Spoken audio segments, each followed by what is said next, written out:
Бүгдээрээ сайн байцгаана уу? Хамтдаа хөтөлбөрт магтан дугаа хийцгээе.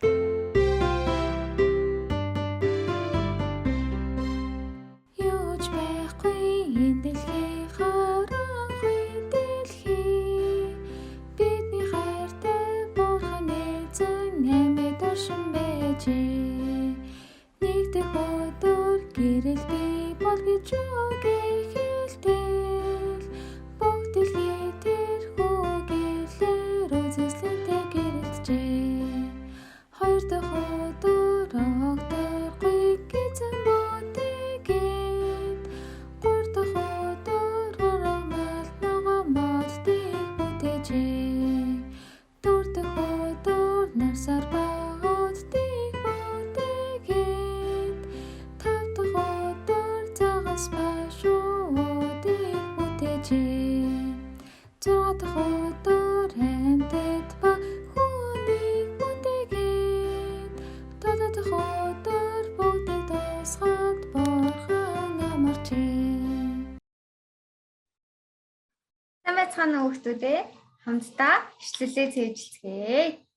За өнөөдрийн бидний хамтдаа цээжлэх ишлэл номлогчийн үгээс 3:11. За ямар ном гэсэн бэ? Хэний үгс гэсэн бэ? Номлогчийн үгс. Пастрын үг гээгүй шүү. Багшийн үг гээгүй шүү. Номлогчийн үгс 3:11.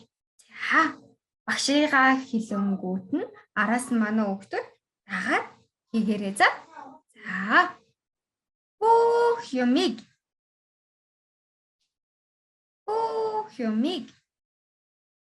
тэр гэж хэнийг хэлж байгаа илээ? Бурхныг хэлж байгаа тий. За тэр тухайн цагт нь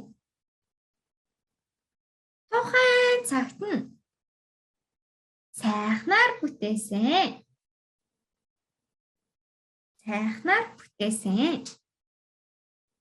За хэний үгс 3:11 гэлээ? Номлогчийн үгс 3:11. За манай хүүхдүүд зургийг хараад хамтдаа багштайгаа хэлгээрэй.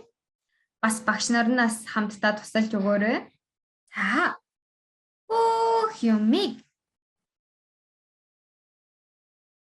хэн гэлээ манай хүүхдүүдээ? Бурхан. Тухайн цагт нь муухай бүтээсэн гэлүү? Сайхан бүтээсэн гэлүү? Сайхнаар бүтээсэн. За багш надад асуулт асууна. Бүх юмыг хэн бүтээсэн гэсэн бэ? Аав нь үү, ээж нь үү, мужаа нь үү? Бурхан бүтээсэн гэсэн. Ямар бүтээсэн гэсэн бэ? Сайхан бүтээсэн бол like. Муухай бүтээсэн бол unlike. За манай хүүхдүүд сайхнаар бүтээсэн шүү дээ тий. За одоо бүгдээрээ хамтдаа шалгаад нэг тоглоом тоглож. За манай хүүхдүүд асуултанд хариулдаг тоглоомдоо бэлдээрэй. За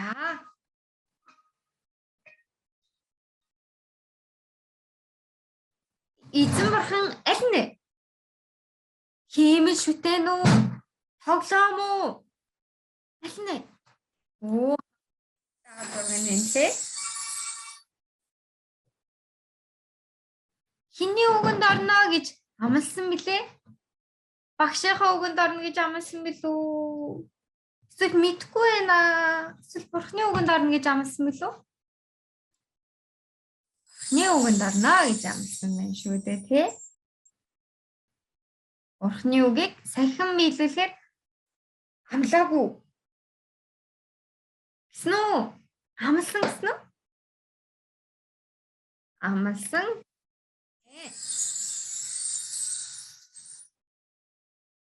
За өнөөдрийн ишлэл маань ингээд дуслаа. Манай хүүхдүүд хамтдаа эцэг эхтэйгээ багш нартайгаа ишлэлээ сайн зэжлээд ирээрэй. Сайн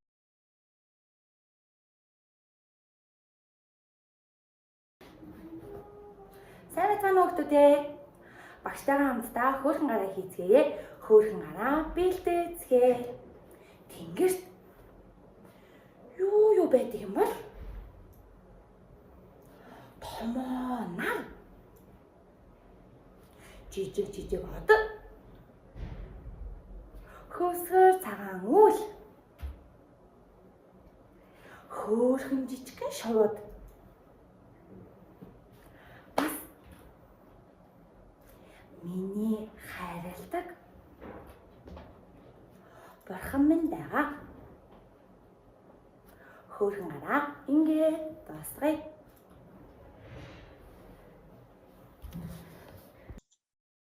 За бүгдээрээ сайн байцгаана уу хүүхдүүдээ. За өнөөдөр эзний өдөр чуулганыхаа сургууль дээр Бурхан аавынхаа үгийг сурахаар ирсэн бүх хүүхдүүдтэйгээ багш нь уулзсандаа маш их баяртай байна. За тэгээ бүгдээрээ хамтдаа Бурхан аавдаа залбираад за тэгээ өнөөдрийнхөө хичээлийг сурцгаана.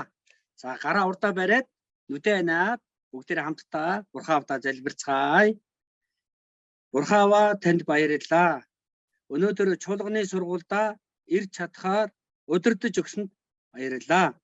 Өнөөдөр үгээр дамжуулаад Бурхан та биднийг ямар их хайрладаг вэ гэдгийг мэдэж чадхаар та тусалж өгөөрэй. Өнөөдрийн үгийг Бурхан даатгаж байна. Биднийг хайрладаг Есүсийн нэрээр залбирлаа. Амен.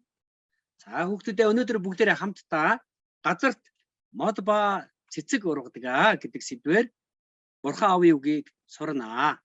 За тэгээ үг эхлэхээс өмнө Бурханы үг болох ариун Библиэс багш нь хүүхдүүдтэй нэг ишлэл уншиж өгнө. За тэгэхээр манай хүүхдүүд тэр ишлэлийг бүгдээрээ багшигаа дагаад хамтдаа уншаарай. Тэгээ бас дэлгэцэн дээр багш нь харуулна. Тэгэнгүүт манай хүүхдүүд багшигаа хараад дагаад уншаарай гэж хүсэж байна. За тэгвэл харцгаая.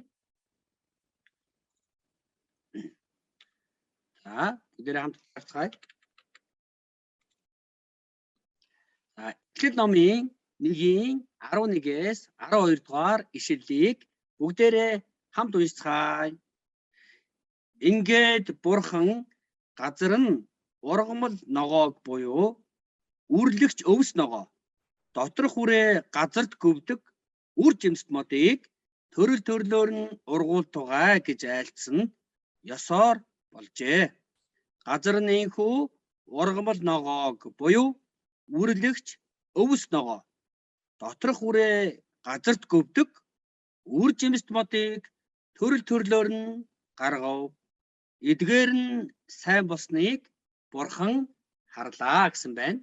За энэ ишлэл дээрээс харах юм бол Бурхан ийхүү ургамал ногоог, модыг, цэцгийг анханаас нь төрөл төрлөөр нь бүтээлээ гэж гарч байна.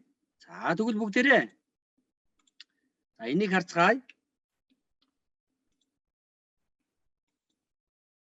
За Бурхан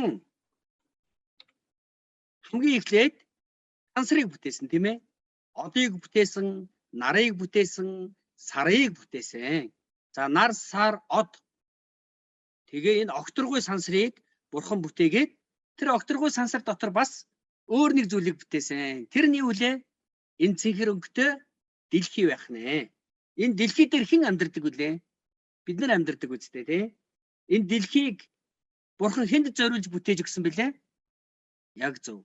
Манай хүүхдүүдэд биднэрт Бурхан зориулж бүтээж өгсөн. Бурхан хамгийн эхний өдөр хэрлийг инхүү бүтээсэн, үүлийг бүтээсэн, 3 дахь өдөр нь ургамлыг бүтээсэн, өвсийг бүтээсэн, цэцгийг бүтээсэн, модыг 3 дахь өдөр нь бүтээжээ.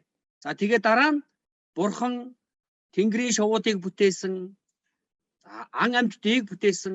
Ингээд хамгийн сүүлд нь Бурхан хүнийг бүтээсэн байх нэ. За эндээс бүгдээрээ харцгаая. Энд бидний амьдарч байгаа дэлхий байна. За энэ дэлхийг анх бүтээчээд Бурхан дэлхий дээр хамгийн түрүүнд ургамал буюу өвсийг бүтээсэн гэж гарч байгаа. За энэ өвсийг дэлхий дээр хамгийн түрүүнд бүтээсэн байх нь энийг харцгаая. Энэ манай дэлхий байна. Юуг дэлхий дээр хамгийн түрүүнд бүтээсэн гинөө? Ургамлыг. Тэр дундаа Бурхан өвсийг хамгийн түрүүнд бүтээсэн. Энэ ургамал өвсийг хэнд зориулж бүтээсэн бол мэдээж хүнд бас амьтанд зориулан бүтээж өгсөн байх нэ. Хэрвээ ургамал өвс байхгүй байсан бол мал, үхэр, хонь, ямаа, адуу амьдрч чадах болов? Чадахгүй. Ургамал бол энэ өвс бол мал амьтны хоол гэхгүй юу?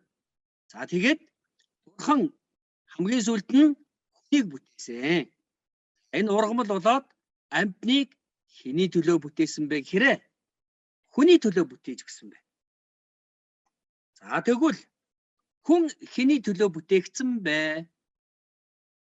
За хүн бол Бурхантай хамт мөнхөд хамтдаа амьдрахын тулд Бурханы төлөө бүтээгдсэн байх нэ. За Бурхан ийхүү сансар окторгыг бүтээгээд тэгээд дэлхийг бүтээгээд тэгээд дэлхий дээр ургамал буюу өвсийг эхлээд бүтээсэн байна. Өвсийг бүтээсэн зорилго нь за энэ Библиэлд ингэж гарч байна. За бүгдээр хамт уншицгаая. Дуулал номын 147-гийн 8 дугаар ишлэл. Тэрээр Тэнгэрийг үүсээр бүрхэн газар дэлхийд бороог бэлтгэж уулсын дээр зүлэг ногоог ургуулдаг гэж хэлсэн байна. За уулсын дээр Бурхан зүлэг ногоог ургуулдаг. Бүгдээрээ зүлэг ногоо харсан биз дээ. Уулын ингэр дээгүүр, уулын хажуугаар дээрэс нь хээр талд зөндөө их зүлэг, зөндөө их өвс, зөндөө олон гой өнгөтэй цэцэгнүүд ургацсан байдгийг харсан тий. Тэр өвснүүдийг Бурхан амьтны хоол хүнс болгох гэж бүтээж өгсөн байна. За энэ ишлэлийг багш нь уншингууд манай хүүхдүүд бүгдээрээ дагаад хамт удаан уншаарай. Дуулал 104-ийн 14. Тэрээр мал сүрэгт зориулан өвсийг хүний хэрэгцээнд зориулан ургамал ногоог ургуулдаг нь газар шорооноос хөлсийг гаргуулахын тулд агаад хүний зүрхийг баясгах дарсыг, нүрийг өнгөлөх тосыг, мөн хүний зүрхийг тэнхрүүлэх хоолыг гаргуулахын тулд билээ гэсэн байна.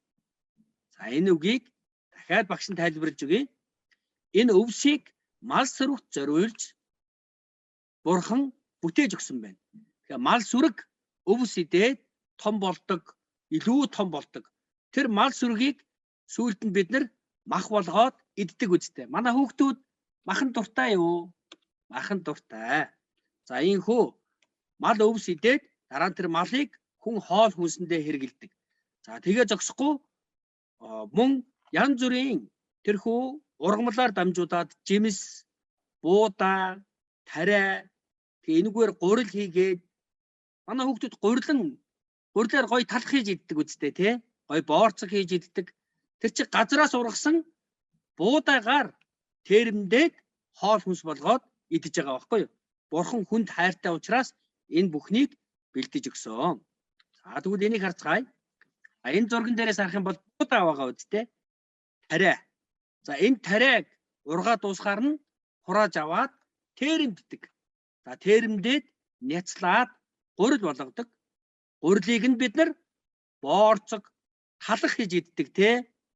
За ийхүү Бурхан хүнд хайртай учраас мал сүргэд хоол унд болгож хүний хоол хүнс болгон ийхүү ургамал ногоог бүтээсэн байх нэ. За манай хүүхдүүд энийг хардаа. Цэцэг байгааз тэр талд гадаа гараад харах юм бол хөдөө очиод харах юм бол зөндөө олон ийм гоё цэцэгнүүд ургасан байгааг хардаг. Хүүхдүүдээ та нар харж ирсэн үү? За энэ цэцгийг хэн бүтээсэн бэ? Бурхан бүтээсэн байна.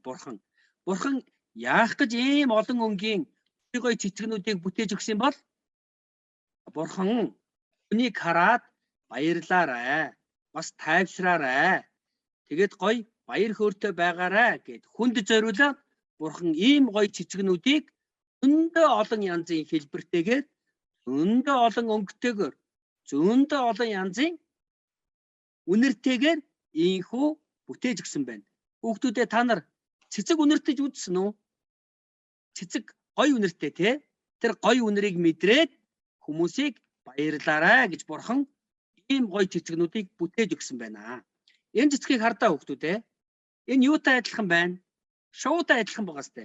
Бурхан энэ цэцгээр дамжуулаад энэ цэцгийг бурхан бүтээсэн гэдгийг мэдүүлэхийн тулд ийм янз бүрийн шувууны хэлбэртэй, дээрэс нь хүүхдийн хэлбэртэй өлгийтэй хүүхд байгаа.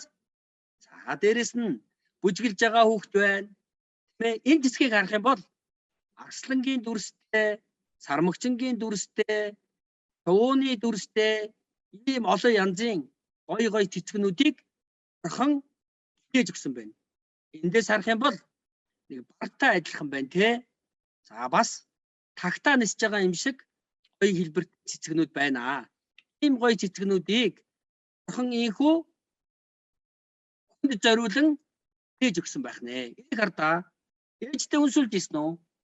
Яг ээжийн маань уруултай адилхан байгаа. Бурхан хайртай шүү. Хүүхдүүдээ та нарт зөндөө их хайртай шүү гэд юу вэ? Үнсхийг хүсдэг бахна. Хайрлахыг хүсдэг. Тэм учраас ийм уруулан хэлбэртэй цэцгийг ч гэсэн бүтээж өгсөн байх нэ. Бурхан биднэрт ямар их хайртайгаа харуулахын тулд манай хүүхдүүдэд бурхан маш их хайртай. Зөндөө их хайртай. Хайртай учраас энэ олон гоё цэцгнүүдийг бурхан бүтээж өгсөн байх нэ. Цэцгэн дээр ирвэхээс суудсан байгааг манай хүүхдүүд харсан тий. Янз бүрийн гоё өнгөтэй ирвэхэнүүдийг харсан тий. За энэ ирвэхэнүүдийг хэн бүтээсэн бэ?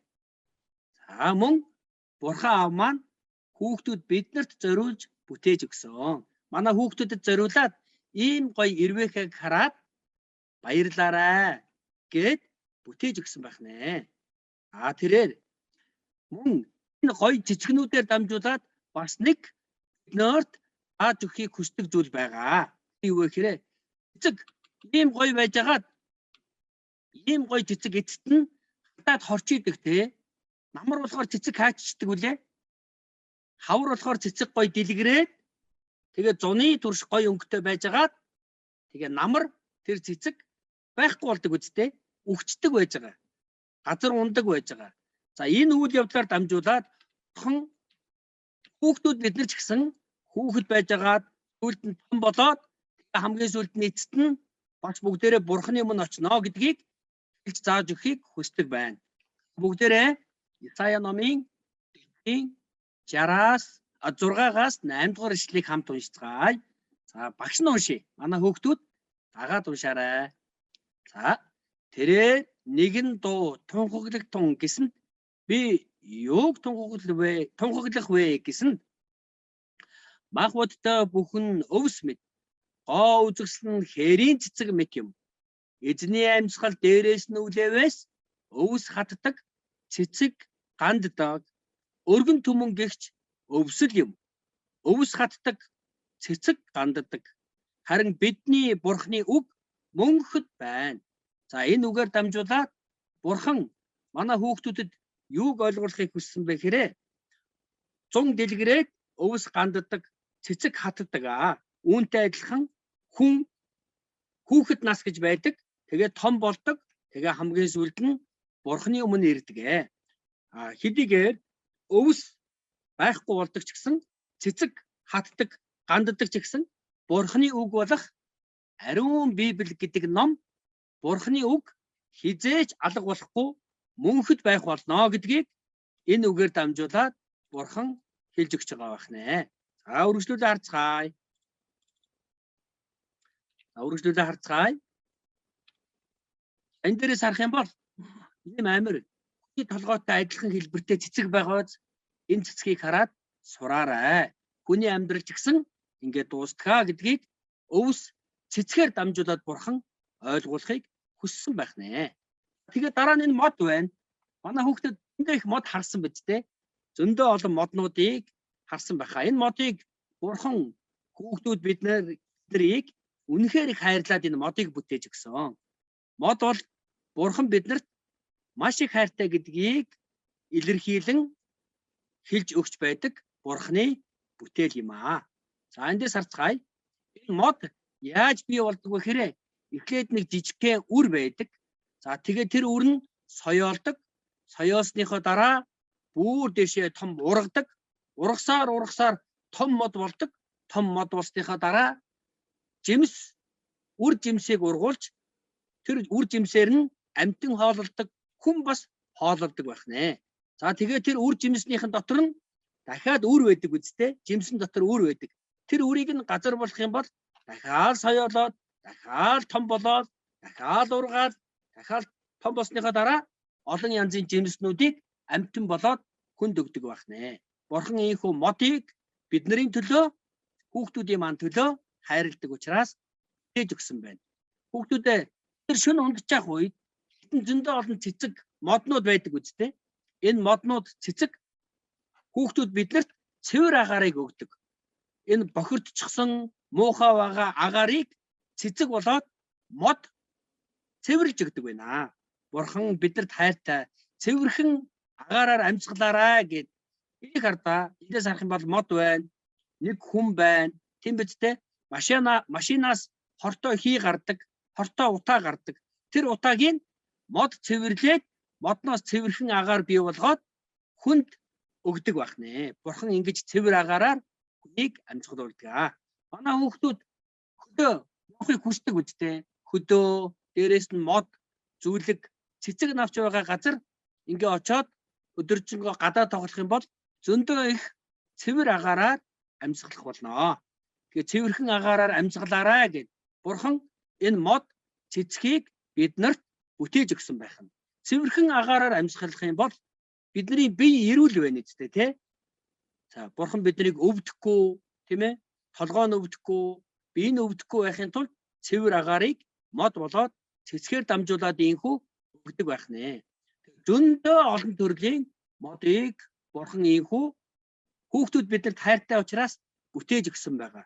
Төрөл төрлөөр нь гэсэн тий. Сая Эхлэл номон дээр Бурхан төрөл төрлөөр нь ийхүү моднуудыг бүтээж өгсөн байна. Тэгээ энэ мод ургахад хэрэгтэй зүйлийг Бурхан бас бэлдэж өгдөг. Бурхан мод, өвс, цэцэг өсөж том болж ургаж үр жимс ургуулдаг мод болоход нь туслахын тулд Бурхан хэрэгтэй зүйлээр нь нэгдүгээр агаараар, хоёрдугаар тэрхүү цаг улирлаар дамжуулаад дулаан. За дээрэс нь мөн энэ бороо тийм ээ, модыг услахгүй бол цэцгийг услахгүй бол яах вүлээ? Үхдэг үстэй, ганддаг штэ.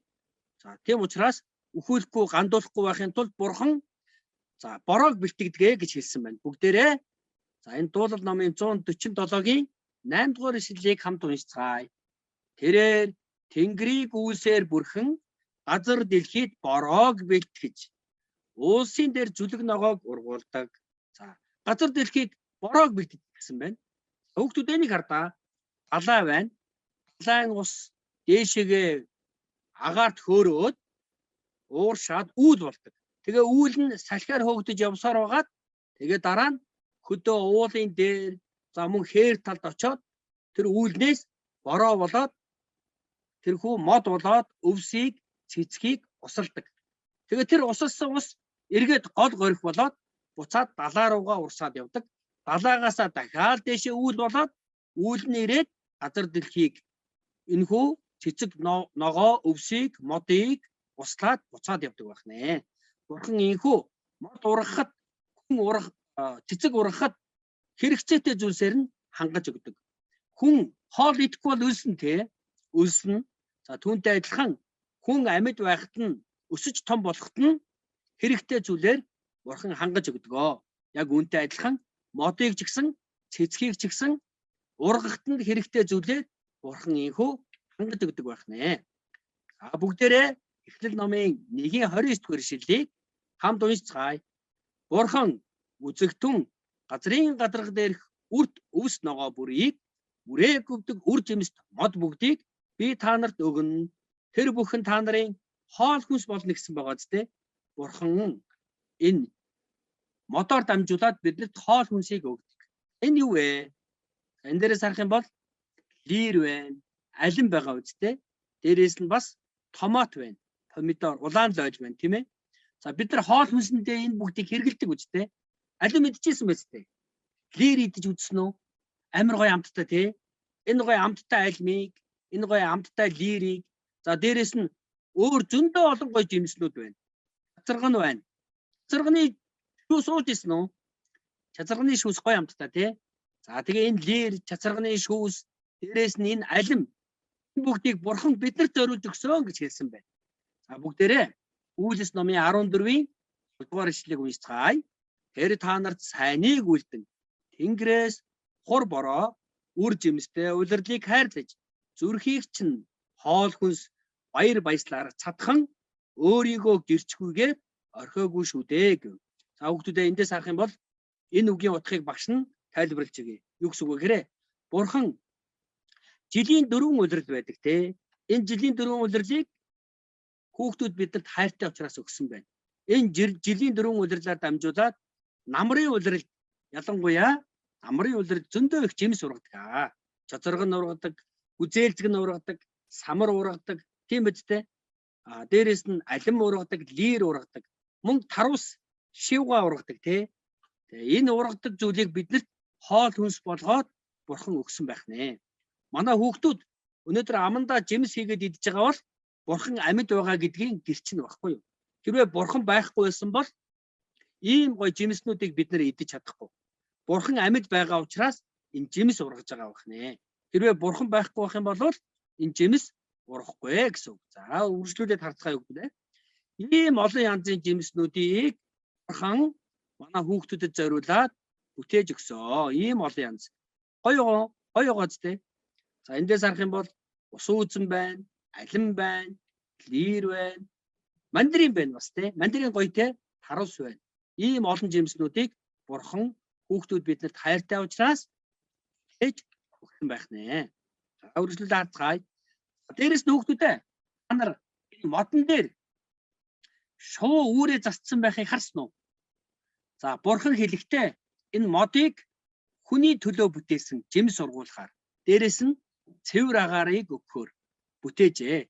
Бас амьтанд үүр нь болохоор бүтээж өгсөн байна. Амьтны гэр гэсэн үг байхгүй юу? Амьтны гэр. Шувууны гэр модон дотор байдаг байх нэ. Бид нар дэлхий дээр тийм биз дээ, энэ модоор байшин бариад амьдардаг үстэй. Байшин дотор амьдардаг. Түүнтэй адилхан энэ модоор Бурхан шууны үүрийг хийж өгсөн гэж хэлсэн байна. Бүгдээ Уулал номын 104-ийн 16-аас 17 дугаар ишлэгийг уншицгаая. Ариун ихээр ундаалагддаг эзний модод нь түүний тарьсан Ливаны хуш модод билээ. Тэнд шувууд үүрээ застдаг агаад жодоо моддыг өрөв тас оромжоо болгодог. За тэнд шувууд үүрээ застдаг. Юунд? Модон дээр. За энийг хардаа. Модон дээр ийм үүр, шувууны үүр байхыг харсан уу? Энэ бол шувууны гэр байх нэ. Гэр байна. Тийм ээ? Энэ юу вэ? Энэ болохоор нохооны үүр байна. Нохооны гэр байна те. Энэ нохооны гэрийг юугаар хийсэн бэ? Модоор хийсэн байна. Тийм богоц те. За яг үүнтэй адилхан энэ юу вэ? Энэ бол хүн бидний амьдардаг байшин байна. Энэ байшинг юугаар хийсэн бэлээ? Модоор хийсэн байна. Бурхан ийхүү модыг хүний оромж, шувууны оромж болгохоор бүтээж өгсөн байх нэ. Дээрэс нь энэ модоор дамжуулаад сурах зүйл байгаа. Мод доороо ийм их үндэстэй байдаг те.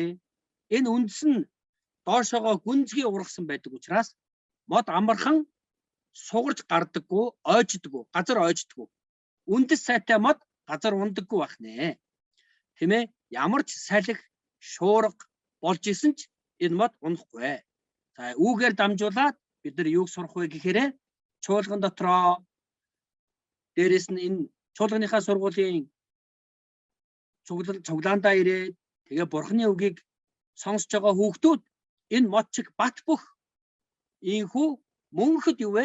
Бурхантай хамт амьдрнаа гэдгийг Бурхан хэлж өгсөн байна. Хэрвээ чуулганаасаа холдохгүй чуулган дотроо байгаа хүүхдүүдийг Библиэлд Бурхан юу гэсэн бэ гэхээр яг энэ усны хажууд, голын хажууд ургаж байгаа том модтой адилхан дандаа ногоон байна гэж хэлсэн.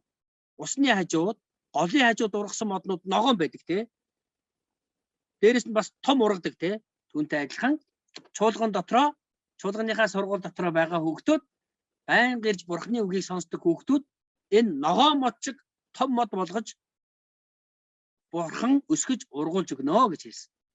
Хэрвээ энэ хардаа нэг хүн хажууд нь жижигхэн байгаа үстэй. Ийм том моднуудыг Бурхан ургуулдаг. Хэрвээ бид нар чуулганыхаа сургуулийн үгийг сайн сурах юм бол энэ мод чиг өндөр том болж ургана. Хэрвээ чуулганыхаа сургуулиас холдох юм бол энэ үндсэн сугарсан мод адилхан болно гэдгийг Бурхан Библиэлд хэлж өгсөн байх нэ. Тэгээ хамгийн сүүлд нь Бурхан энэ Ром номын 1:20 дээр за бүгдээрээ багш нь уншиж өгье. Манай хүүхдүүд дагаад багшаагаа дагаа уншаарай. ертөнц бүтээгснээс хойш түүний үз үзэгдэх чанарууд, түүний мөнхөж ба бурхан чанар нь бүтээгдсэн зүйлсээр дамжиж ойлгогдож илэрхий харагдаж байгаа тул тэдэнд шалтгаан байхгүй. Тэгэхээр за энэ хүү үгийг тайлбарлаж өгье. За бурхан энэ мотор дамжуулаад, цэцгээр дамжуулаад, өвсөөр дамжуулаад, бүх бүтээлээр дамжуулаад өөрийгөө амьд оршин байдгаа гэдгийг биднэрт хэлж өгч байдаг. Модыг хараад, цэцгийг ургаж байгааг хараад, өвс байгааг хараад бид нар бурхан амьд байгаа гэдэгт итгэж чаднаа гэсэн үг юм.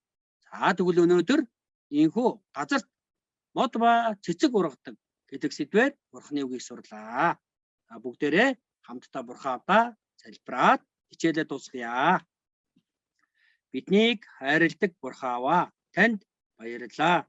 Та бидний төлөө нар, сар, од, сансар, дэлхийг бүтээж өгсөнд баярлалаа. За бас дэлхий дээр өвсийг бидний төлөө, мөн цэцгийг бидний төлөө, модыг бидний төлөө бүтээж өгсөнд баярлалаа. Биднийг үнэхээр их маш их хайрладаг бурхан авдаа баярлалаа. Есүсийн нэрээр залбирлаа. Амен. За бүгдээрээ сайхан нөхөрлөөрэй. Баяртай хүүхдүүдээ дараа уулзъя.